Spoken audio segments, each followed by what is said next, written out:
John Hook's Newsmaker starts now. Thank you for joining us for Newsmaker. I'm Ellen McNamara filling in for John Hook. We have a great show and a jam-packed show at that. We're talking with the high school state champion who is the first third-generation state champion. You'll also hear from a young Valley woman who stole the hearts of millions at the Phoenix Open back in 2019, and she started a foundation.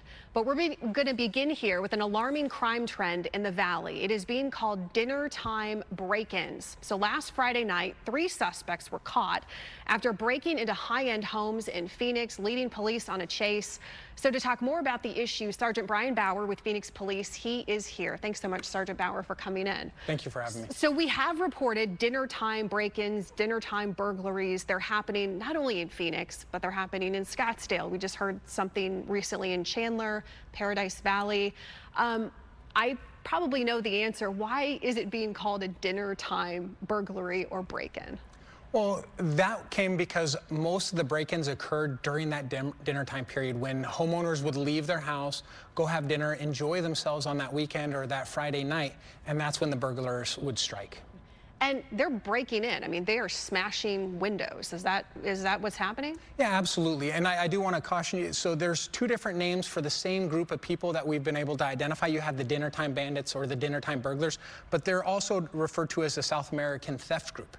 So it's a very well-organized group. It's not just a couple people bored on the weekends. This is a large group that officers, like you said, from Phoenix, Peoria, Chandler, Gilbert, there's a lot of us in the Valley that are all working together to find out exactly how this group operates and stop them. So last Friday, we were telling you, and we had it on the news as well, and news of the arrests, that these folks were in Phoenix, kind of near the Camelback Mountain area, Arcadia, border. They were caught. Do you have any indication that these 3 that are behind bars right now were part of some of the crimes that were happening in these other Valley cities? Yeah, that's definitely something that our detectives are working with other jurisdictions' detectives to investigate exactly what houses they were related to the burglaries. What's great is a lot of these victims have great surveillance cameras, and we're trying to piece all those together to find out exactly which houses were burglarized by these individuals and make sure that we hold them responsible. And no one has been home at the time yet, right, with some of these cases? Exactly. Like I said, they're very well organized, they're very patient, so they're going to watch and wait until the victims leave, confirm that the victims leave before they even go onto your property. In Scottsdale, we know that some of these folks had gone into closets. So they're going into closets, they're looking for safes, they're looking for jewelry, purses. Is that what is also happening in Phoenix too? Yeah, we're seeing that it's a very meticulous theft. They're going in, they're looking for those very small, high valuable items, whether it's rings, cash, diamonds, golds, whatever you might have in your house that's high value, that's what they're looking for. What do you tell, our viewers about this? We have learned that there is going to be a town hall meeting in Scottsdale about this exact topic next Tuesday. What is your recommendation to our viewers to protect yourself, your property, etc.? Well, as you mentioned, a lot of these burglaries happen when the victims are out of their house. So the key on that is making sure that your house is well protected while you leave, while you go to a dinner event, you go to a friend's family engagement, whatever it might be. So those tips are going to be letting your neighbors know. Get to know your neighbors. We're kind of living in a society that it's not very common to know your next door neighbor. So get to know your neighbors. You watch their house, they'll watch your house. Now you have somebody that can actually pick up that phone, call 911 when they see something suspicious at your house. Sometimes surveillance cameras might not pick that up, or you don't have them properly placed around your house. So that neighbor is a great indicator to help prevent a lot of these crimes. Does a dog help? Does a large dog potentially help deter a criminal? Absolutely. A large dog, a small dog, just the noise itself that your dog might yap at, again, it's that communication that you have to have with your neighbors and say, yes, I have a small dog in the back. They only bark uncontrollably when there's somebody in my property that shouldn't be there. So if you hear that dog barking, can you please just look out your window, see if there's a car that you normally don't see in front of my house, and call 911 if appropriate, or call me and let me make that decision. But work with your neighbors. Another great option or tip is those home surveillance cameras are amazing. Yeah. They're really solving a lot of crimes that happen throughout the valley, not just burglaries. But it's really important to know exactly where your cameras are faced and make sure that they're overlapping other neighbors or other cameras that you have on your residence. What I think is so surprising too is the fact that you do have this technology out there and criminals know that, and yet they still sometimes are committing these crimes, knowing that they're being recorded, knowing that maybe their cell phone would ping them somewhere.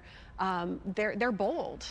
Yeah, no, absolutely. They're bold. A lot of burglaries are a crime of opportunity. They know that there's houses that they have a lot of property in it, and they're using that as an opportunity to go in there, make a quick few bucks, $100 in certain occasions. But that's the importance of making sure that we all work together. And if you see something suspicious, please call 911, call your neighbor, notify the community, and let's work this together. You said too that this ring of criminals, they're working across the country. Can you talk a little bit more about that, or do you know what has been happening elsewhere? Yeah, we know that the same group, the South American theft group, they have a very large group of people that are doing the same types of burglaries all across the country, not just in our valley. So they're working with each other, they're communicating with each other on better targets to go, or good opportunities that they've been successful with certain houses. So they're sharing the information. We as a police department, we want to share the same information that we learned from each of these burglaries with other departments so that they know what to look for, so that we can again find these people, stop them, or at least prevent them from striking in the first place. So we know that 3 people are behind bars. Do you expect more arrests to happen as the investigation proceeds, not only in Phoenix but elsewhere? Yeah, so as you mentioned before, February 16th was when we found these 3 individuals and put them directly involved with a burglary that was very active. One of those individuals did get away. So we are still looking for that 4th suspect. Anybody who has information, if you live in that area of Camelback Mountain and you might have it on surveillance camera, please share that information with the law enforcement so we can find that 4th person. We expect that if we find more people, it will lead us to additional evidence that can start slowly putting down the lid on this entire organization.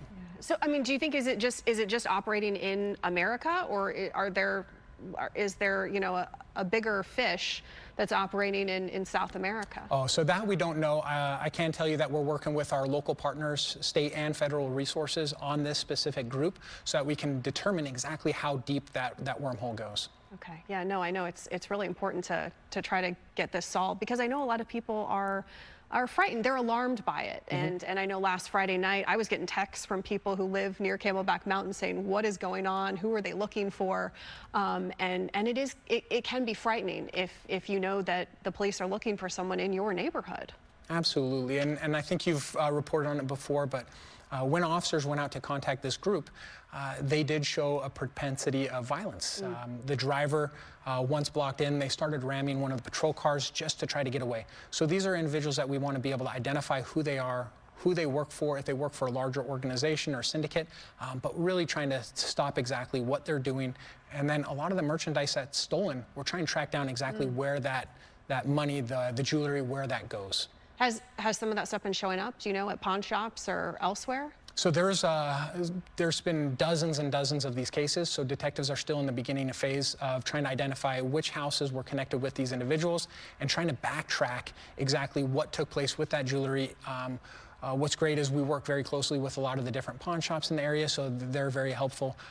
All agencies, we're communicating a lot of the information that we learn so that we can find the person responsible, but also be able to provide some closure for those victims, trying to replace or provide their belongings back to them as quickly as possible. Yeah, I know that can be a really sad thing when you lose something that is so important to your family. Absolutely. Sergeant Bauer, thank you so much for coming in. We really appreciate it. And again, he's Phoenix. We do know that Scottsdale, they're going to be having a town hall meeting on Tuesday about this issue to try to get some answers in the community and get the word out about what's happening.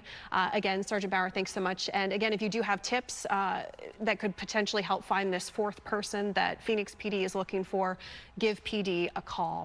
Coming up next here on Newsmaker, a Valley golfer who went viral at the Phoenix Open when she joined pro golfer Gary Woodland on the iconic 16th hole. She will be here to talk about her foundation and her future plans. Keep it right here. Today, I'm so happy to have Amy and her dad, Joe, here on Newsmaker. Guys, thank you so much for coming in. Amy, it is an honor to meet you because ever since I saw that video, I said I wanted to meet you. I feel like you're just such a bright light in this world, and you're such a good golfer too. Thank you. When did you start playing golf? I started playing golf in 8th grade when I was 14 years old. My dad took me some charity golf outing. He took me some lessons. Yeah, and Joe, you took her out, and she had not played until she was a teenager, which I think is remarkable. So there was a school charity scramble. We had a threesome, so I invited Amy to come along just to have fun, bring a juice box and some music, and I bought her a child's 7-iron. And I told her she could hit a shot when she wanted or not. It was all okay. We got out on the course, no practice, no preparation. She swung the club. We looked at each other and thought, geez, this girl can play golf. And so from there, we put her in lessons, and the rest just came forward from that point. Yeah. And so, Amy, you know, everyone learned about you. Obviously, your family knew all about you and how you were a good golfer with the Special Olympics. But do you think Gary was really surprised when you started playing in 2019 with him? Yes, it was so much fun to be in 2019 with Gary, and so much fun to see him. It's so much fun. I saw him at the Today Show as well. He surprised me. He brought me a trophy, really nice trophy, and it was so much fun to see him. Now, you also went viral too for saying, I got this. You know, you got this, I got this. Is that something that you have always said on the golf course, or is it something that your dad or your mom has told you? I always says, I got this, you can do this, and breathe and believe. Breathe and believe, and I got this. Joe, I mean, you know your daughter better than anybody else. But when this video did go viral and the world got to meet Amy, I'm sure you were through the roof. So we had no expectations for the day. We had gone back and forth with the PGA Tour about Amy playing the hole. She hit her first shot, and Gary would say he was just happy that she got it off the tee in front of the crowd and as nervous as you might expect her to be. We were nervous then because she was in a sand trap, and that's a very, very difficult shot. Amy turned to me walking up to the sand trap and said, "Dad, I got this." And so we sort of felt like she was going to get the job done. She had a great shot. And then we kind of knew the putt was going to go in, right? Once she hit such a good sand shot, you had a good feeling about the energy in the place, her confidence, Gary's surprise, if you will, and support. And so we were thrilled when the putt went in. Really thought the moment was over. Like, we had forgotten that she had been mic'd up and that this was going to be produced into a video. We thought we had our moment. The next morning, we got up and the video was released. We saw it, we heard from people, and we thought, this is gonna go somewhere. Yes, and it sure did. And it sure has. It's over 55 million views today. Wow. I know, you watch it and I cried tears of joy, just happiness, you know, because I feel like you're rooting for Amy in the video. And then when you see what you're able to accomplish, it's really remarkable. But you started the I Got This Foundation shortly after this video, right? Why did you want to start this foundation, Amy? We started I Got This Foundation on my 21st birthday, is to pay it forward. So then we started I Got This Golf Academy to teach people with disabilities to learn to play golf. Yeah, so the idea behind the foundation is to have grow the community of people with intellectual disability in golf. We feel like there's more opportunity with Amy's peers. There's has not been adequate instruction, or at least enough instruction over the years, and we really want more people like Amy playing golf alongside Amy, right? And so the foundation offers Discovery Golf Clinic, it offers a golf academy, we offer a championship. So we're really just trying to help people with intellectual disabilities learn to play golf, have fun. It's such an incredible opportunity to meet people, blend in with society, play alongside others, and really just be part of a larger group. Yeah, and so you guys just had your tournament, the foundation tournament, this past weekend. We did. And how did you do? It was fun. I shot, what's it called? What place did you finish? Oh yeah, first place. First place, that's wonderful. We had 32 golfers, 10 from out of state, Okay. 25 men, 7 women, 2 days, had great fun. And Amy won for the second year her division. A fellow, Zachary Duncan, won from North Carolina. And we intend to make it an annual event on President's Day weekend here in Phoenix. We really want to grow the community of, call it, capable golfers with intellectual disabilities. I think that group's underserved in golf, and we sort of want to take our place in the disability community relative to golf and capability. Yeah, well, you guys are doing great work. Now, was it the first tournament that you just had, or This you was had the the second one? So we had, last year was an invitational only, so it was just local golfers. Okay. And this year we extended out a little bit to national. Next year we intend to extend a bit more and just continue to grow it and make it kind of a destination weekend for families of golfers with intellectual disabilities. Come have fun, enjoy Phoenix, and play some good golf. Yeah, it's a great time of the year to do it.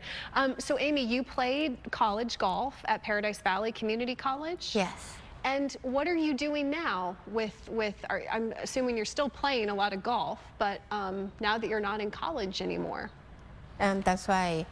Right now, I am the ambassador for the I Got This Foundation.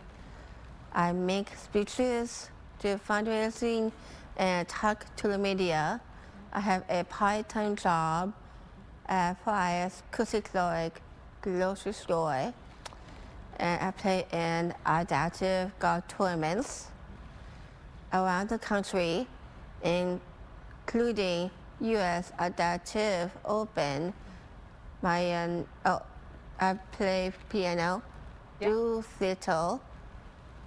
You are busy. Yes. You are really busy, and you work part-time at Fry's. Yes. But I'm sure you're just like thrilled that Amy has blossomed. Incredible. And, you know, it's now been 5 years since that par, and the journey just continues. Every time we think maybe it's past, something else comes along and sort of propels it forward. Amy's now competing in the adaptive golf community, so it's competitive tournaments around the country with mixed disabilities. And she's often one of a few with intellectual disabilities, so it's a great platform to show what people with Down syndrome are capable of. Right. And having a job is part of that experience, right? And then, you know, doing speeches and charity golf outings with the foundation is just a great opportunity to blend in and let folks see what people like Amy are capable of. And you have a speech coming up too, right? Yes. So I'm working on it, right? Yes. Yes. it's an inspirational speech, or is it? So the speech is called "What's Your Superpower?" Okay. So it's the idea that confidence can breed capability, and Amy expressed confidence in the 16th hole at Waste Management, and that you and I and all of us can have that same confidence in approaching our lives. Yeah. Well, you had the confidence, Amy, and you still have it. And I'm so honored to meet you and your dad. Again, once I saw that video, I said, man, I would love to talk to you one day. And so I'm so glad that you came in. So thank you so much, and good luck with spreading more goodwill with the foundation. You guys are just doing a fabulous job, and it's an honor to meet you. Thank you. Thank you for having us. Absolutely. And if you guys want to learn more information about the foundation, you can go to www.igotthis.foundation. Thanks again for coming in, guys. And coming up next on Newsmaker, we are talking to a new state champion wrestler who is the first third-generation state champion in our state. It's all coming up.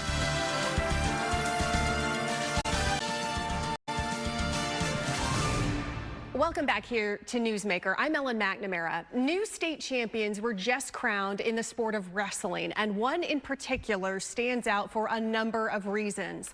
And that is why I asked Elizabeth Valenzuela-Smith to join me here. And she is a freshman at Pueblo High School in Tucson, 15 years old, and a new state champion. Elizabeth, congratulations. Thank you. So, do you have your medal, by the way? I do, yeah. All right, let's show that thing right there. There you go. So what weight class is this? Is that how it's divided up in wrestling for someone who doesn't know about the sport? Yeah, so wrestling is divided for high school girls. It's 12 weight classes, and it's now 2 divisions. So I wrestle the 107 weight class, which is the second lowest weight class. But it could go all the way from 100 to 235. So tell me about the final match where you were crowned state champion. For someone who, again, who doesn't know the ins and outs of wrestling, how do you win a match? And did you feel confident going into that final match at the state tournament? My finals match, it was really interesting because the girl who I had in the finals, I had wrestled her 3 times prior, just within January to the state tournament. So I knew it was going to be a really tough match. I knew it was going to be a good match. And I was confident going in just because I felt I had really put the time in all season. And I just felt like it was time for me to just go out there and compete. And so how do you get points? How does that work? For wrestling, you can get a 2-point takedown when you essentially get in a position of control. So whether you're on top of your opponent or you sit them to their butt, basically, or also if you expose them to their back. So a takedown is 2 points, and then if you can expose their back and hold them there for a certain amount of time, you can get near fall, which could be 2 or 3 points. And then if you're on bottom and and your opponent is on top of you, if you escape from them being in control, you can get 1 point for that. And that's pretty much the whole, like, where most people score their points. And there's some other, like, calls and point scores that can happen. Yeah, so there's so many different rules, and learning a sport can take some time, but this runs in your family, and that is why I asked you here on Newsmaker, because you were the first 3rd generation state champion for the state of Arizona. So your grandfather, he was the state champion, then your father a state champion, also at Pueblo High School, and were they both there to see you win? They were, yeah. And I'm sure they were proud of you, right? Yeah. My tata, obviously being from Tucson and then the tournament being in Phoenix, it's hard to get there for like every single session or every single match. So it was really special having him there at state. And then my dad's the coach here at Pueblo, so it feels really amazing to know that I was able to win a state title with him coaching me in the corner. When did you start wrestling? What age? About 5 or 6 years old. Okay, so you've been doing it for pretty much your whole life. Yeah. What about the future of wrestling? Because, I was talking to you a little bit about that previously, before the camera was rolling, about the fact that there is girls flag football now that's sanctioned, girls wrestling is sanctioned now. What about college? What does that look like for you moving forward with this sport? Because obviously you're the best in the state right now. Yeah. Well, I've always considered competing in college, and now that a lot of NCAA teams are picking up wrestling, women's wrestling, it's really opened the doors for competing at the highest level. And yeah, I'm just super excited to see where it'll go in the future.